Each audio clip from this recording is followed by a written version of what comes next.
Hello and welcome back to my YouTube channel. That's what I usually say on these things. Welcome back to my vlog. So we're here at last at the final part of my epic poem, and when I say epic I mean just long, a Pokeadventure. So if you don't know what I'm talking about with a Pokeadventure, then it basically is a challenge where I wrote a long poem. It's supposed to be like an epic style poem, but it sort of has Pokemon words weaved into it, so it's a bit like a pun. I like a good pun myself. I don't think it's my best poem, but it's long and it's interesting that I've managed to do it. Now, if you're just a bit confused by that, you might want to look in the links below and you can watch the videos for the other parts, part 1, 2 and 3. Okay, as usual, I'm wearing my Pokemon t-shirt. But I'm not. There's something special today. I told you I had one Pokemon t-shirt, and then I revealed in the last one I found a second one that I thought I'd thrown away, or I don't know what I'd done with it, but I found it. Well, today, I'm now not wearing a Pokemon t-shirt. I'm wearing Freddie Mercury as a captain. A little surprise for you there. Right, back to the poem. So, we've had our 3 poems, our first 3 parts of the poem, which were around the different colours of Pokemon games. So we had, what did we have first? Green. We had green, which was the sort of new, well, no, it was the original release, yeah, in Japan. We had, then we had yellow, which was the special Pikachu edition of the original Pokemon. Then we had red, which is started in Japan, then became the worldwide release. So can you guess what colour we're going to have today, considering it's in the title of the video? Yeah, it's blue. So blue was the version that when went worldwide, green was dropped and blue came in instead of green rest outside of Japan. So, on to the poem. So at the moment, if you remember from last time, our intrepid adventurers were stuck on a path and there was a bull in the way, and the bull was about to charge at them. Okay, and would they get through it? Would they get round? Would they get away from the bull? Well, it'd be a pretty short poem if they didn't, so I think we know they can, but how did they do that? So, here we are with a Pokeadventure, part 4, Homeward Bound Under Blue Skies. Okay, I think it's probably the worst title of the lot, but I needed to shoehorn blue in somewhere. And yeah, hopefully you'll enjoy it, and if you don't enjoy the poem, at least you'll enjoy the idea of the poem. Okay, like I say, it's not my best, but it fits in. So here we go, Homeward Bound Under Blue Skies, part 4 of a Pokeadventure. Something rustled in the undergrowth to our right. Through the foliage appeared a large goat. It bleated loudly and distracted the cow for a second. The beasts seemed to know each other and did not look like the best of friends. How would he get past them? How could we avoid the ensuing battle? Suddenly the goat charged at a tree, butting it and causing it to creak. It did this a second and a third time. What was it trying to achieve? After the 4th time, we realised it was trying to fell the tree, to knock it over into the cow. This could be our way out, so we cheered it on, crying, "Go, goat!" As the tree finally gave way, Brock shouted, "Timber!" The wooden plant smashed down onto the path, scaring the cow and making it dart away. We did not wait for either the cow to compose itself or the goat to cross its newly made bridge, instead clambering over the fallen tree and rushing to safety. After we caught our breath, we carried on down the path in the hope of finding a landmark that would help us. Less than half an hour later, the path turned left, but straight ahead of us was a gate. We could see that through this a road ran off into the distance. This was exactly what we wanted. Surely a vehicle would come along at some point. Brock opened the gate and stood back. "After you," he said. Misty went first, then I followed. We decided to wait and hold up our thumbs like we were a hitchhiker.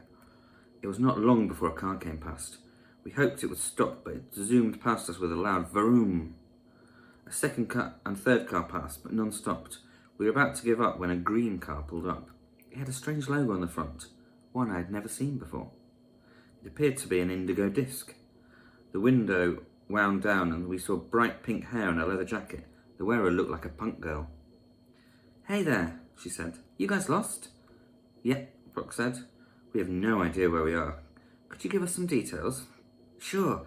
You're on Route 7 in between Celadon and Saffron City." Oh, I replied, we're nowhere near where we need to be. We want to get to Hammerlock. Geez, the girl said, how did you get all the way out here? We explained the story.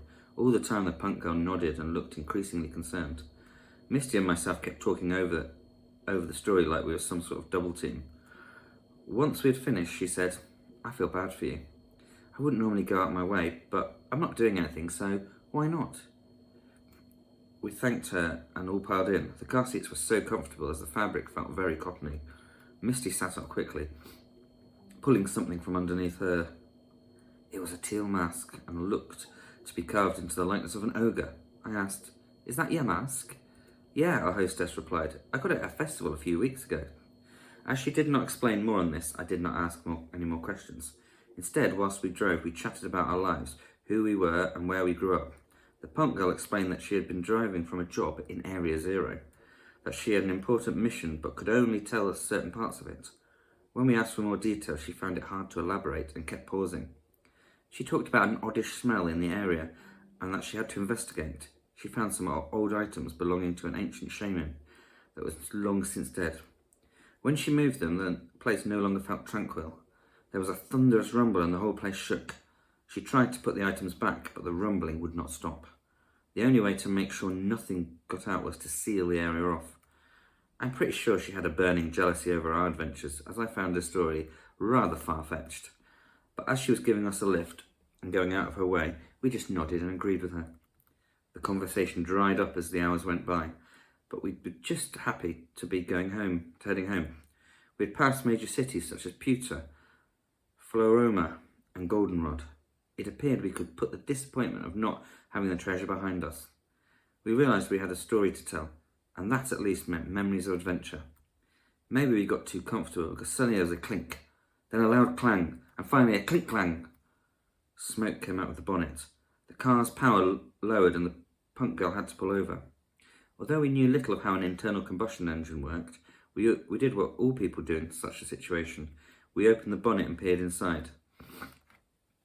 There was a steam eruption and we had to dive out the way so as not to be burned. When it cleared a little, we looked through what remained of the strange steam.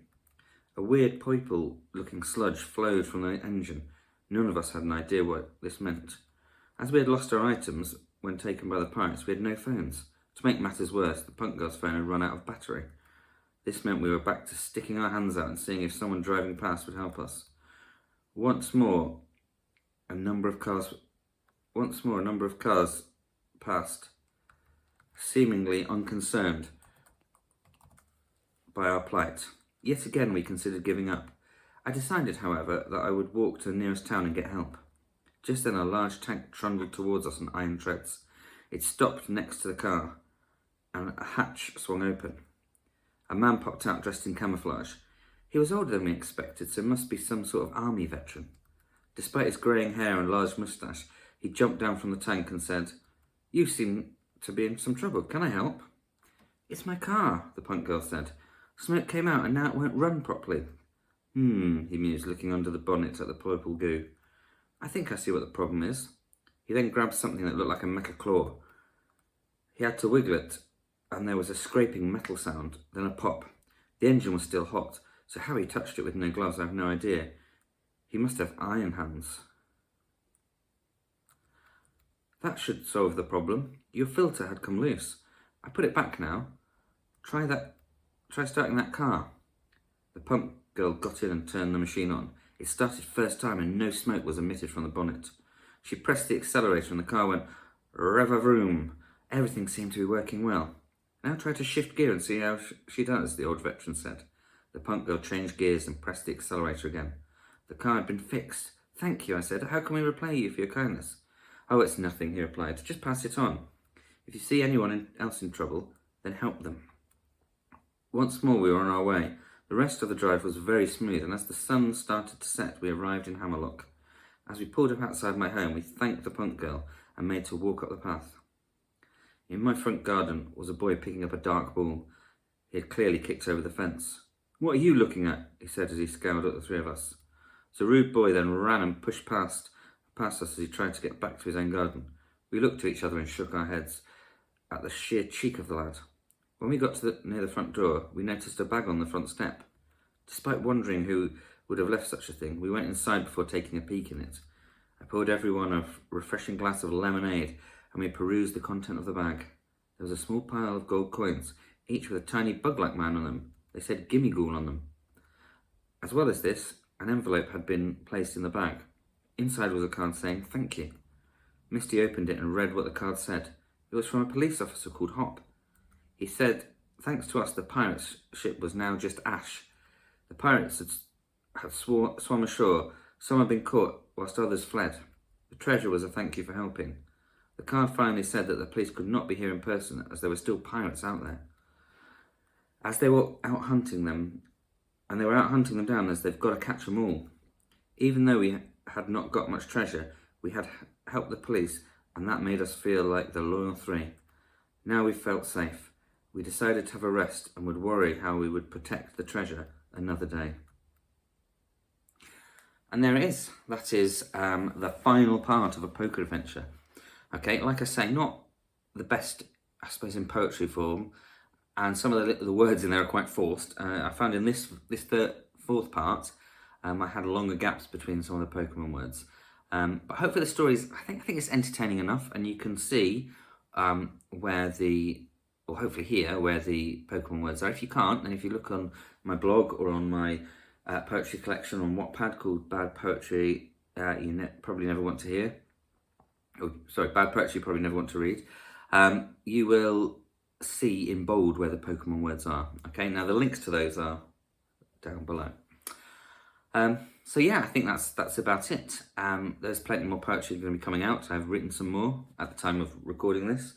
But that's my big, long, epic, if you can call it epic, story of Pokeadventure out of the way. And like I said, if you want to listen to any of the other parts, they are down below. And thank you, and hopefully you enjoy, and maybe it even inspires you to do some writing or play a Pokemon game. I don't know. Anyway, until next time, bye.